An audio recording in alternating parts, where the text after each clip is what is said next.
जिले मेरचल के अलवाल मंडल में मर्ज मलेरिया से मुतालिक अवाम में शऊर बेदारी रैली मुनज़्ज़म की गई।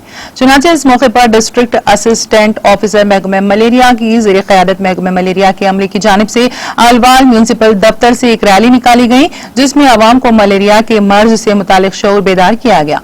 इस मौके पर sanitation officer Jalandhar Reddy, entomology officer Anil Kumar, supervisors municipal entomology अमले के अलावा दीगर मुताल्लिका अहदेदारों ने शिरकत की।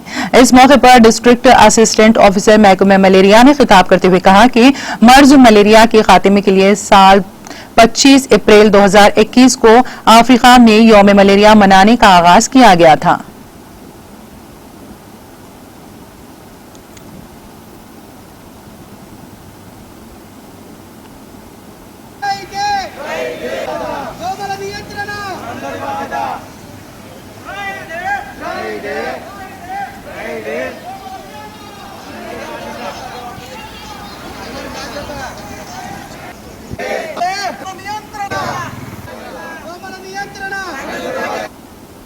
ప్రపంచ మలేరియా దినోత్సవము ప్రపంచమంతా కూడా ఈరోజు జరుపుకుంటుంది.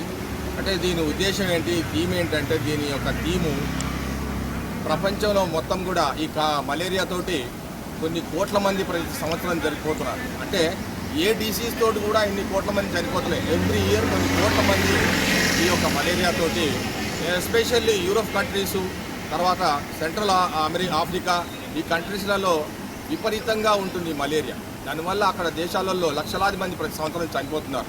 ఈ మధ్యన యూరోప్ కంట్రీస్ వాళ్ళు చాలా రెస్ట్రిక్షన్ చేయడం వల్ల, వాళ్ళు చాలా జాగ్రత్తలు తీసుకోవడం వల్ల ఆ 48 కంట్రీలు ఏదైతే ఉన్నాయో యూరోప్లో, ఆ 20 కంట్రీల వరకు దాదాపుగా మలేరియా నిర్మూలించాం.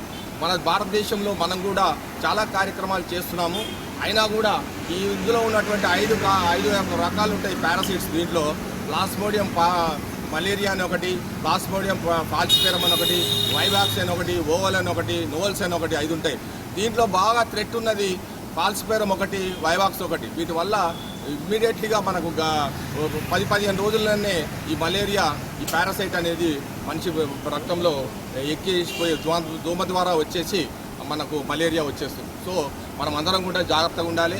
ఇంట్లో కూడా మనమందరం కూడా ఈ రెపెలెంట్స్ వాడడం కానీ, మస్కిటో నెట్స్ వాడటం కానీ, ఎక్కడైతే లో లయింగ్ ఏరియాలో ఈ యొక్క వాటర్ స్టాగ్నేషన్ ఉంటుందో దాంట్లో ఈ బార్న్ కాకుండా, మస్కిటోస్ బార్న్ కాకుండా ఎగ్స్ దశలోనే దాన్ని నిర్మూలించడము, ఇవన్నీ కూడా చేస్తే మనం కూడా కంట్రోల్ చేసుకోవచ్చు. సో అందరూ కూడా దీన్ని మన బాధ్యతగా స్వీకరించి అమలు చేయాలని కోరుకుంటూ ఆరోగ్య సిబ్బంది వాళ్ళకి ఎవరైతే మలేరియా కానీ, డెంగ్యూ కానీ పాజిటివ్ వచ్చినటువంటి వాళ్ళు ఉన్నారో వాళ్ళకి ట్రీట్మెంట్ ఇస్తుంది.